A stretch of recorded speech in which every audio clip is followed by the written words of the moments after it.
Hello, it's Jennifer from heysealemon. So I found this hardcover journal slash sketchbook in the Michaels clearance section, and for the obvious reason you can see why it was there, it has a very large scratch on the cover. Don't know how it got there, but my guess is maybe they were unpacking inventory. That book could have been on the top and the box cutter got it, I don't know. But the rest of the book is in pretty good condition. The text block seems fine, it has potential, I just think maybe it needs a more durable cover. So let's give this book a little makeover. Throughout this video, if you are curious on any of the supplies I'm using, I will link them all down below, and let's get into it.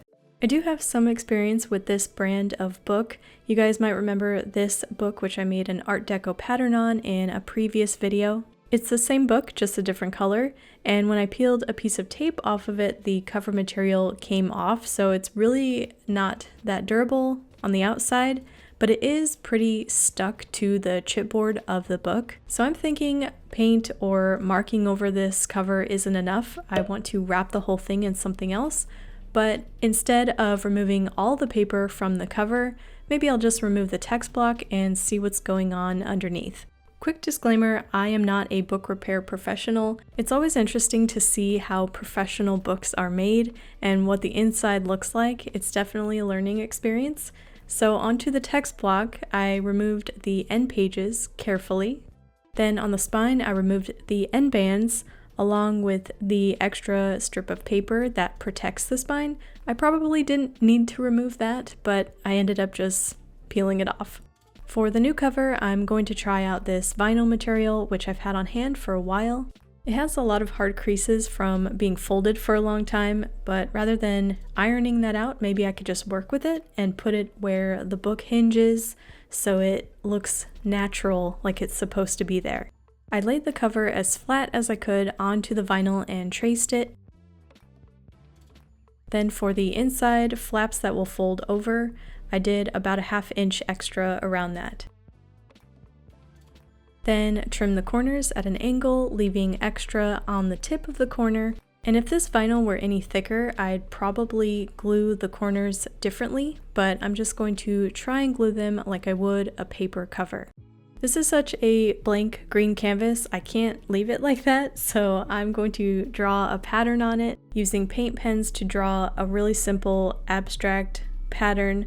I didn't think about this until after this video, but I think I was subconsciously inspired by the original scratch on the cover. So maybe an ode to why I'm making over this cover. Here's a scratchy, line textured pattern. My cover design is ready, and now it's time to glue the original cover to the new one.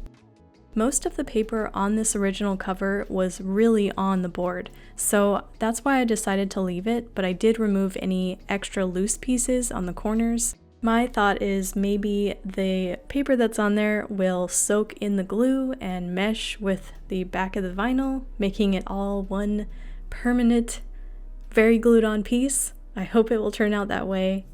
I made sure to press the vinyl all on the original cover, making sure there is no air bubbles. And to get the vinyl to stick more to the hinge area, I'm trying something new.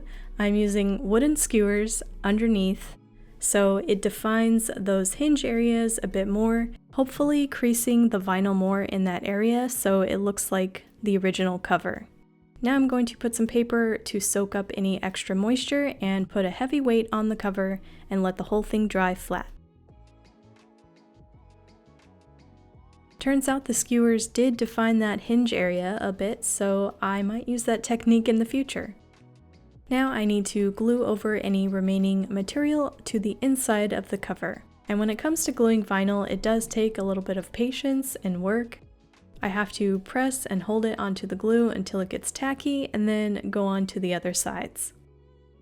And vinyl corners also take a little bit of patience and work. I have to hold it there and just kind of keep working with it until I'm happy with how it's folded in. I do put binder clips on to temporarily hold things in place while the glue gets tacky. Then after about maybe 10 minutes, I remove them, otherwise they will create a permanent harsh indent in the vinyl. Then again, I let the cover dry completely by putting paper to absorb any moisture and then a heavy weight on top. Now with the cover all dry, I'm moving on to the text block. One thing I forgot to consider was the thickness of the vinyl, so that thickness is now on the spine, which ended up pushing the text block further out, closer to the edge of the cover. If I took the original cover apart in the first place, I would have just added extra width to the hinge to compensate for this, but I can't go back now. All the cover measurements are set in place, so to fix this, I'm going to trim off the edge of the text block so everything looks even. Because this text block is so thick, I thought maybe if I divide the pages in half, that will be easier to trim. Some of you bookbinders know the thicker the text block, the more difficult it is to achieve a smooth, even edge when you're doing it by hand. To test this out, I trimmed off 4 millimeters on one half of the book, and then trimmed off 4 millimeters off the other half. Turns out that's a bad idea, and I don't recommend doing it. So I left this footage in so you can learn from my mistakes. It made the pages a weird shape, and I should have just gone for it and trimmed the whole thing. So that's what I'm going to do. I trimmed off another extra 4 millimeters or so off the edge. It's not perfectly smooth, but that's okay. Sandpaper or a file helps in this case, but like I've said before, it's just really hard to achieve a perfectly smooth edge without a machine or a paper plow. Okay, for the end pages, I'm using this cardstock. I folded it in half and trimmed it to the new size of the text block, making one for the front cover and the back cover. I used the leftover paper to make end bands, which I haven't made in a very long time, but I do have an old school tutorial. I will link it up here and down below. You can use cord or string for the inside and glue over any material of your choice. They're really simple to make. While those dry, I'm gluing on the end pages to the text block, doing the same process for the front and back end pages.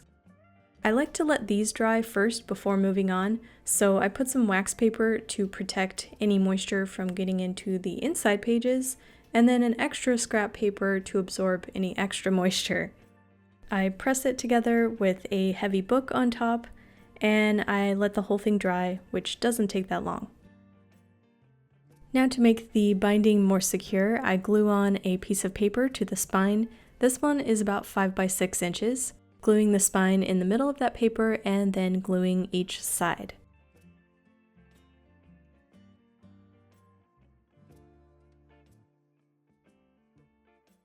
And now let that dry, and again I'm putting in my wax paper and pieces of extra paper to prevent any warping. This time I'm letting it dry in my DIY book press, but this can definitely be done with just a heavy weight and a tabletop. This lets me flip the book vertical so I can see the spine, and now I can glue on those end bands.